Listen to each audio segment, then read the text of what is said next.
And I'm June DiPolito, and I get to represent the providers, but the other providers can certainly come up and speak as well. And I definitely want to thank our navigators. I want to thank them for the job that they're doing each and every day out there, opening the doors. And you know me, I always love symbolism, and it was going to be a little hard to get a door up here. But I got the handles off of a couple of them to symbolize what we have been doing, and that is opening doors. And I'm so glad when we started that we came up with that name, because that's what we truly have been doing with our grant project, is opening doors. Opening doors out of jails, opening doors out of hospitals, opening doors then to their own apartments, opening doors to places for them to go to work, to employment. So it has been a wonderful experience, and I'm here today to say that this group, looking out across, are the ones that made it all happen. We are the folks, and we can pat ourselves on the back and give ourselves a big hand. We came together over the years, not just once, not just twice, not just 10 times, over and over again on all the various issues that Diane talked about. We came together to make sure that there were services for the folks in our area with mental illness and developmental disabilities and addictive diseases. We especially came together when we were saving our hospital. In fact, I remember standing out in front of the hospital, and some people even picketed to make sure that we could save our hospital. We came together to work to get our new department. We came together for a lot of reasons, and out of that growth, we came together for CIT. Oh, that was just wonderful. And through all of those experiences, we were coming together. We kept saying, what can we do? Surely there could be something more that we can do. Funds were being cut drastically during those years.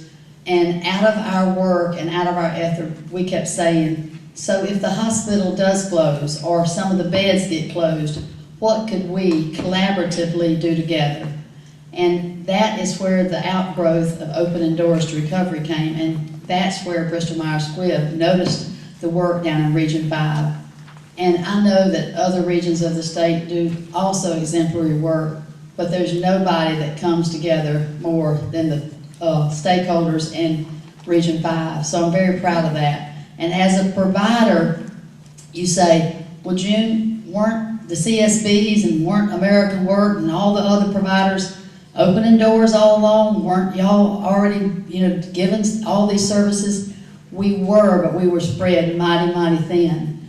So having the opportunity to get the $2 million from Bristol-Myers Squibb with the promise of matching money from the state gave us the opportunity to put our visionary plan of having the professional, the family member, and the peer together to really address the needs and to have a smaller caseload than maybe we and our agencies, public and private, were able to have. So therefore, we were able to make sure that we opened the doors, wrapped the services around the people, and as you heard, the wonderful success stories. So I'm just proud to have been a small part in that. I am extremely proud as a director of Pineland. We also have Satilla, we also have Gateway, we also have Middle Georgia. And we, providers, then were the recipients of some of the monies to in turn hire the navigators. So they're actually our employees, but they're out doing the work of opening doors to recovery. So we are very hopeful that this project can continue to go until the end would be April of 2013. That was our projected plan date.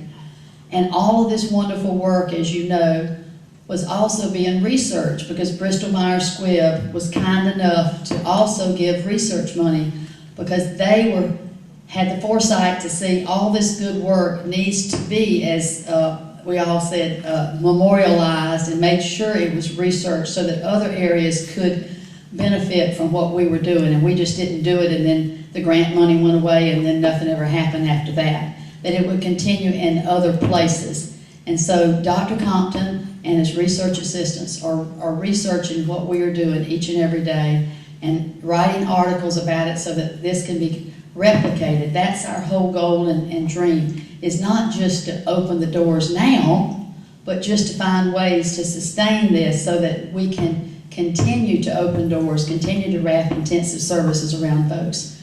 So I'm here as the provider that's always the cheerleader and always the one that sending all these emails and sending, rallying everybody. But it doesn't take a lot to rally y'all, because y'all are there. Y'all are there cheering too. Y'all are there rooting on the team. Y'all are there coming together for people with mental illness and other brain disorders to make sure that we have the needed supports in place and that we are working together so that we can continue to open the doors. And I want you to leave you with the thought, I don't hardly ever go through a door or grab a doorknob that I don't stop and think about ODR and opening doors to recovery.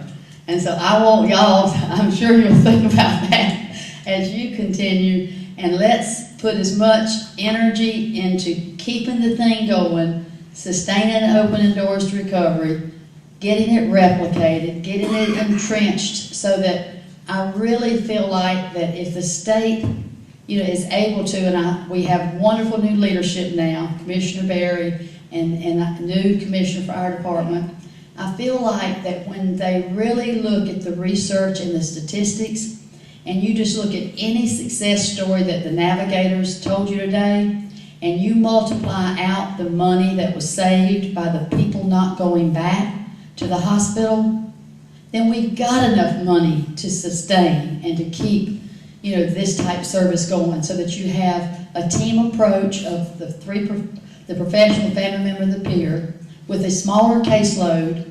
It's proven you could keep people out than what oftentimes we end up with, maybe one case manager with a caseload of 30 to 50. So we are really hoping and praying that this can continue. I appreciate y'all coming today for the update. I want to give another round of applause to the navigators.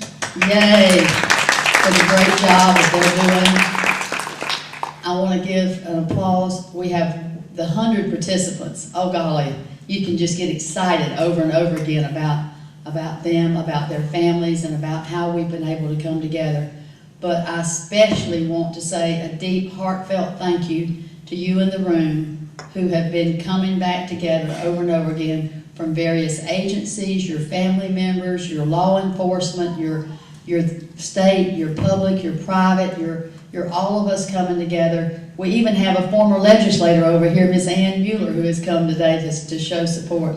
So we have many people that care about this project, and let's bring our energy back together and keep opening the doors.